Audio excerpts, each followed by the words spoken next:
Poți să fii sărac, să n-ai nimic. Când îl ai pe Domnul, ești cel mai fericit. Cântarea spunea, mai bine o bucată de pâine uscată și cu pace. În Proverbe găsim cuvântul acesta, mi se pare în 17 sau 19, să nu mă înșel.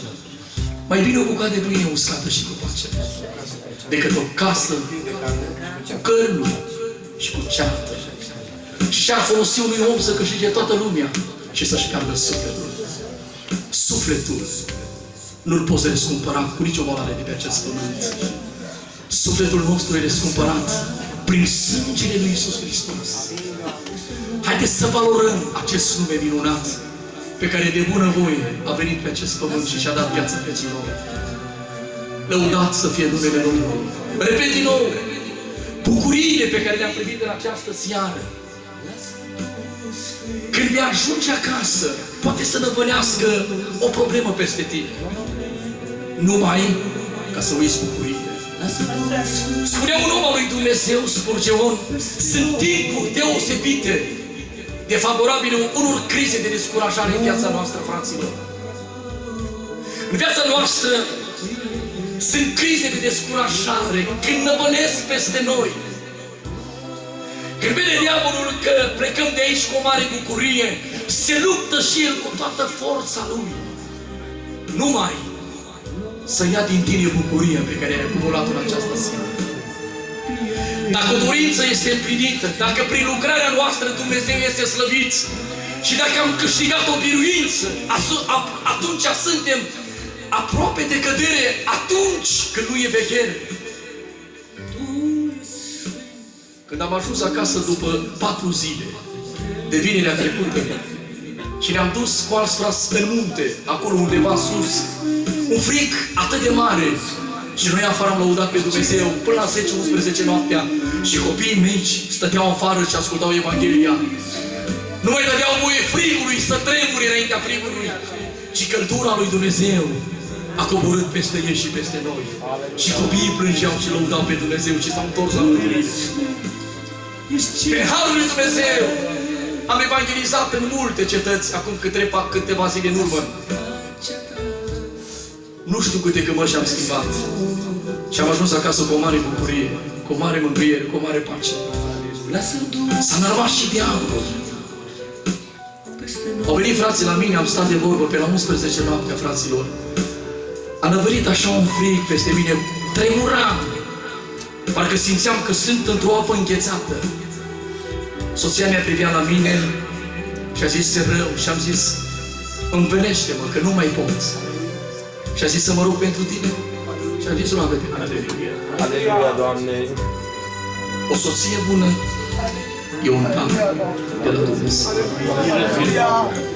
Casa și averea le moștenim de la părinți, spune Proverbe, dar o nevastă bună și pricepută e un dar de la Dumnezeu. Un har pe care l-am căpătat de la Domnul. O femeie cinstită e cu luna bărbatului. Ea nu-ți face rău, ci îți face bine. Soția mea, în noaptea aceea, a început să stea în audiență cu Dumnezeu. Eu nu mai puteam nici să mai mă rog. Și s-a rugat pentru mine cu lacrimi.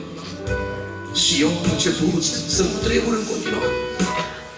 Simțeam cum apasă peste mine suferința și durerea. Și a început soția mea să se roage mai mult, mai mult, până am adormit. Și a spus, aproape spre dimineață m-am culcat. Pentru că a vegheat o soție bună. Când soțul ei împlinește, veghează. Abigail, cunoașteți lucrul acesta, când David cu o mare furie vroia să-i omoară soțul, iese înaintea lui David cu rugăminte înduplecătoare și îl înduplecă pe David și îl salvează pe soțul ei. Fraților, surorilor, respectați soții voștri, pentru că ei vin poate din evangelizare, poate de la muși grele, sunt loviți din toate părțile. Nu te grăbi să-l lovești și tu sau să-l jignești, ci mai degrabă roagă-te pentru el. Aleluia! Ci mai degrabă prețuiește pe soțul tău. Și tu, omule, prețuiește soția ta, că e un dar de la Dumnezeu. Amin, Doamne!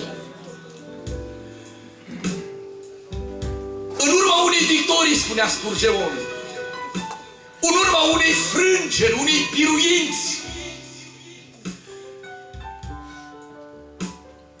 Dumnezeu, spunea Spurgeon, toarnă și picături amare în paharul nostru. De ce? Pentru că nu putem rezista la marile bucurii pe care le-a revărsat Dumnezeu peste noi. Am această experiență, vă spun din toată inima.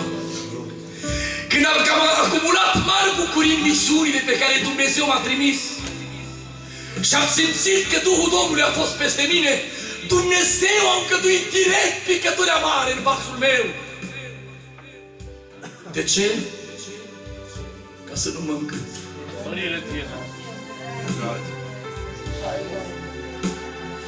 Când Duhul Domnului coboară peste tine Duh de prorocie și când alții plâng și spune, așa este, Doamne, tu te bucuri. Apoi vine vrăjmașul la tine și spune, ești deosebită. Domnul trebuie să intervine cu intervenția Lui să nu te piardă. Aleluia. Și trebuie să facă ceva, o slăbiciune în viața ta. Numai să nu cazi. Și atunci te vezi atât de slab. Vai, Doamne, sunt slab. Sunt slabă. Dumnezeu acolo vrea să te aducă. Ilie. Vorbește, Doamne. În rugăciunea lui coboară foc din cer când mistuie jertfa în fața prorocilor. În rugăciunea lui coboară ploaie din cer peste toată țara. Și la comanda lui năvălesc peste prorocii lui Baal și sunt omorâți. Mare victorie peste Ilie. Și ca să nu se încânte Ilie, Dumnezeu îngăduie să fugă din fața lui Izabela.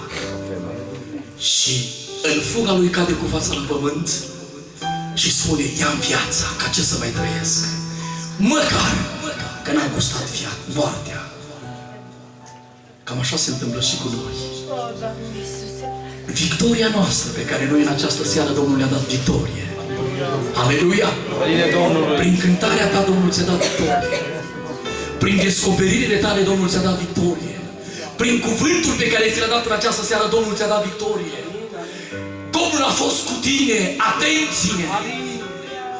Dacă vede Domnul că vine un sămânță de îngânfare, rapid!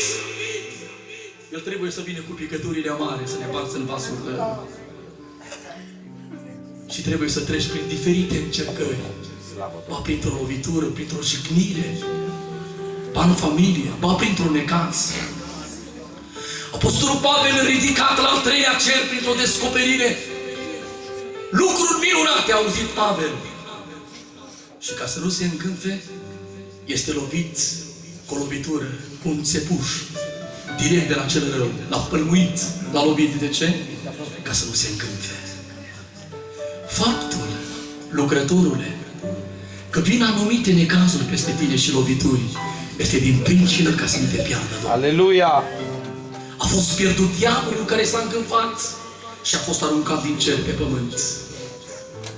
Dumnezeu nu ne dorește să ne arunce din slava Lui. Dumnezeu nu dorește să ne arunce din slujba pe care ne-a pus. Dar dacă noi vom merge în continuare și ne mândrim și considerăm că noi suntem și că noi nimeni, o să ai căderi. Tu și eu. Dacă te consideri că prin slujba ta ești cineva. Am analizat că în momentul când vine îngânfarea, frate scump, și când dai prioritate îngânfării și nu stai la poziția pe care te-a pus-o Dumnezeu să supraveghezi când vine inamicul de îngânfare, nimeni nu mai stă de față cu tine. Și nimeni nu te mai comandă. Totul să faci tu și nimeni să nu mai treacă peste cuvântul tău. Semnul îngânfării, semnul mândriei. Vorbește, Doamne! Nimeni să nu mai treacă peste cuvântul tău. Spui ce decid eu, să rămân eu. Și asta se întâmplă în adunare. Și dacă cineva intervine să spună, frate, ar fi bun sfatul ăsta. Nu, că eu sunt aici. O, ești gata de alunecare, dragă frate. Întoarce-te la smerenie. Prăbușește-te. Și nu lăsa să se acapareze mintea și inima îngânfarea. Căci îngânfarea pe mulți i-a distrus vrăjmașul. Am văzut și am auzit proroci pe care Duhul Domnului se servea prin ei, am auzit cântăreți pe care Dumnezeu se servea și predicatori puternici.